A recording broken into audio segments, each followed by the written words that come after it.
Good afternoon, everyone. Thank you so much, Charlotte, and everyone else that helped to make this event possible, and thank you for the opportunity to share with you today. My name is Alan Foster, and I work with Solea Water Foundation. We are active currently in the Republic of Panama and Haiti and have done work in several other countries in the past, some of which was halted with the pandemic. I grew up doing farm and construction work and studied engineering, and following school, volunteered for the National Park Service, where I got my first experience working with water quality. And then after that, joined the Peace Corps, where I was assigned to the Republic of Panama and worked as a WASH volunteer for 2 years. I was assigned to live in an Imbara village, and I traveled around and worked in several other indigenous villages during that time. I was going to apologize for the lack of breadth of my experience to share with you, but the fact that it's been very deep in this specific region is actually really the focus of what I want to talk about today. But before I dive in, I want to send out a thanks to the Roswell, Georgia Rotary Club, as well as the Panama Nordeste Rotary Club. We're just getting started on our second global grant and looking forward to putting some water systems in new villages this year. I'd like to share with you a little more background about our work and about Panama as well as we dig into this topic: social innovation, building with social capital for sustainable impact in the WASH sector. And so for that term social capital, we're not going to dig into the 100-year academic history. We just want to think about it simply as relationships and trust built over time between collaborators. So some of the institutions that we collaborate with, this is a short list, a lot of which you'll be very familiar with: Engineers Without Borders, International Red Cross, UNICEF, and then others you may not, that are Panamanian national institutions like their military, their Ministry of Health, the Department of Agriculture, and the Department of the Environment. And these are all important collaborators and part of our long-term vision for WASH development. So in addition to that, we partner with academic institutions through receiving interns, through posing problems for student teams, such as is common with Engineers Without Borders. And we're also developing now with the University of Tennessee a novel program called One Health that's an intersection of the many different disciplines that affect public health, water and watershed management obviously being two of the largest. Moving straight into Panama, this is a really nice map that shows the layout of the country. The isthmus connecting North and South America, mostly known for the canal cutting right through the center area.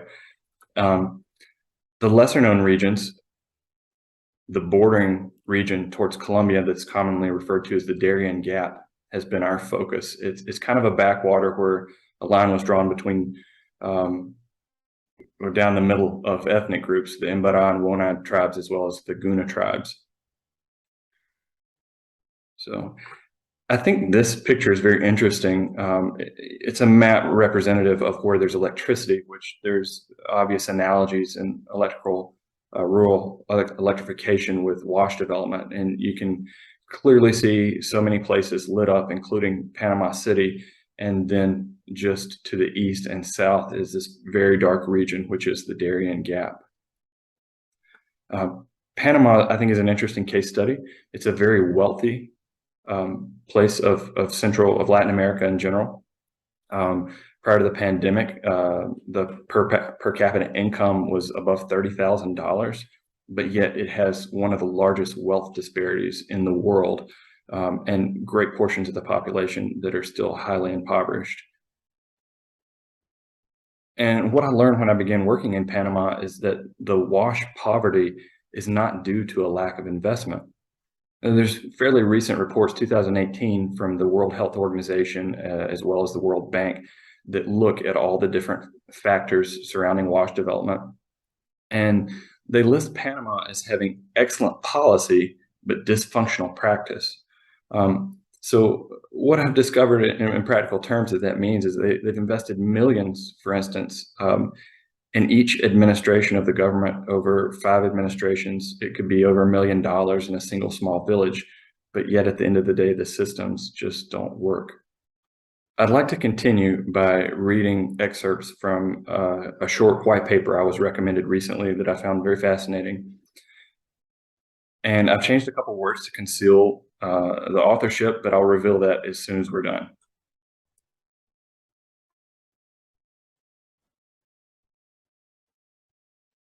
The central cultural fact about Panama's indigenous lands is that it is constituted of tribes, not individuals, not Western-style citizens, but tribes and tribesmen. Engaging the tribes and understanding tribalism at its core is the surest opportunity we have. This strategy requires an investment of time, but not major manpower or resources. The key to successful tribal engagement strategy is the ability to identify people who have a special gift for cross-cultural competency and building rapport. That is, they must become educated in the ways of the tribes and build strong relationships with them based on mutual trust and objectives. It is the fact that we are there, we are living with the tribe, sharing their dangers and hardships. A very small team can accomplish miracles. We must engage these tribes at a close and personal level with a much deeper cultural understanding than we have ever had before. This process has to be a bottom-up approach. Any strategy in which the central government is the centerpiece of our development plan is destined to fail. It disenfranchises the very fabric of tribal society. Rather, we must integrate the tribe into the local, district, regional, and national government. When we gain the respect and trust of one tribe in one area, a domino effect will spread throughout the region and beyond. The key tasks in relation to the tribal leadership will be listen, understand, learn, and influence. Influence without authority. The most reliable and lasting influence happens by acting as partners, not distant superiors or strangers. We need to integrate ourselves into the process as trusted advisors to the tribal leadership. They need to know that we have their best interest in mind. Once they believe that we share the same objectives and are not leaving, they will support us and fight alongside of us. So, who penned these words and in what context?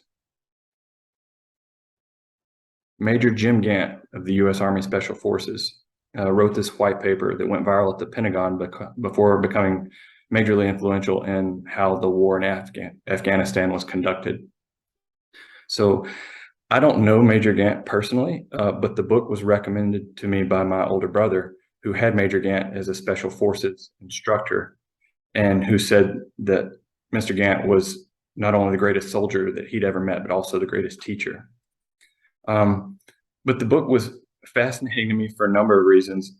And another being is that the way his words were penned seemed totally analogous to the experiences that I've had in Panama in terms of how it's necessary to both understand and support the tribes at a very local level, at a very individualized level.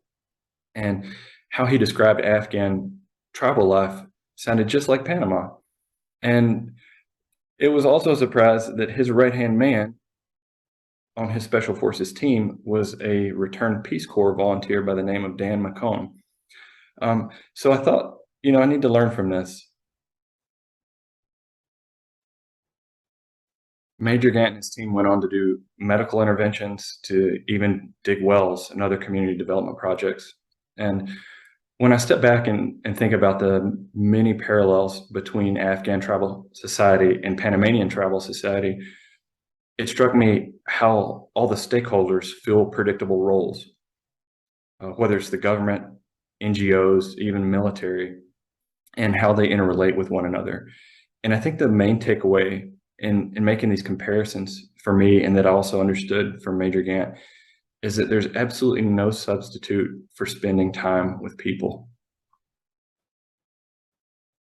As I mentioned, I've been down here since 2005, first as a single Peace Corps volunteer, and then I later returned with my family.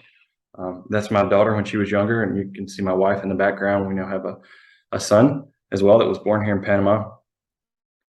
And it only feels like in the most recent years that our work has really gained the traction that it needs to be long-term effective, both through involvement with national government stakeholders, and most importantly with the communities themselves. How is this innovative? Well, depending on how you look at it, maybe it's not. For Major Gann, it very much was so, but he worked for the U.S. Army, which is one of the largest institutions in the world, and as a result is terribly resistant to change. So the same could be said for many of the large institutions that are stakeholders or players in the WASH sector in development. So the affirmation that I felt from reading Mr. Gann's paper was that ourselves as a very small and agile organization, we have a lot more freedoms that large institutions aren't afforded. We can respond to situations quickly, make decisions on the ground. And we found that that's been tremendously helpful for us to be able to honor and build the personal relationships that we have in Panama. This is a map of all the Embera and Wonam communities, the main two people groups that I've been working with over the last 15 years, stretching from Panama City all the way to the Colombian border. And if we zoom in on the very end of the highway, the northern municipality of what they call their comarca, or their reservation, there's 29 communities in the region they call Semico. And while for the first decade, we trudged along and had one water system working, and then two, once we'd gained the trust of the communities, they're beating our door down to come in and join them to meet their goals in alleviating their water poverty. And so just of this year, we have half of them completed and the other half are under construction. What implications does this have for Rotary, or those of us that are working with Rotary? One of the main ways I would like to encourage people is to escape from a project mentality. And what do I mean by that? It's super common and understandable that we think of projects and timelines and budgets. And that's fair. It would be really hard to have expectations between donors and implementing organizations without those. And yet, if we think about water systems and we think about the word development and its implications of time and relationship, when we transpose a project mentality onto a relationship, what we end up with is the question everyone asks, right? That's, when is the project going to be finished? Or when is the water system going to be finished? And I love that question because I always respond in the same way. Never. A water system is never finished. No water system in any country in the world. We're always making improvements and innovations, new technologies develop. There's always a need for continuing ed. And for us to back away to the extent possible from the project mentality and focus on a permanent relationship, I think is one really, really productive direction for us to go as organizations. When I look at the history of rural infrastructure development, say in the US, I'm struck by the huge role of nonpartisan civic institutions like cooperatives and utility districts, which continue to be vital today. And what I've come to realize is that Panama, like Afghanistan, is challenged by a sort of institutional vacuum necessary for WASH development, and particularly in the rural indigenous lands. This leaves a gap in the social capital, and that gap tends to be fertile ground for distrust and even corruption. And the gap in Panama has kept small communities from access to banking services, timely technical support, oversight of capital expenses, and other things vital to sustainable development in the WASH sector. So here in Panama, the Solea team, we're building a regional cooperative to bridge this gap. And it fills the institutional vacuum of the three-pillared system like developed in the US, where you have, number one, the regulatory agency, which tends to be the government or the Ministry of Health in the case of Panama, the consumer, which is the local villager, and then what we lack here in Panama currently, the nonpartisan civic institution that can help a village interact with its government. And so maybe you're asking yourself, I thought that was the role of the local water committee. And maybe I would respond with the question, well, in the case of rural Panama, why hasn't that worked well in the last 40 years? So I would offer that while we can't underestimate the importance or understate the importance of quality infrastructure and WASH education, we also cannot neglect the importance of building social capital in the form of contextually appropriate local civic institution. And that just takes a lot of time. So joining me for the Q&A is a dear friend and colleague, Langdon Hollingsworth, who's doing his postgrad at Harvard's Kennedy School for International Development. And we would love to hear any suggestions or questions that you might have. Thank you.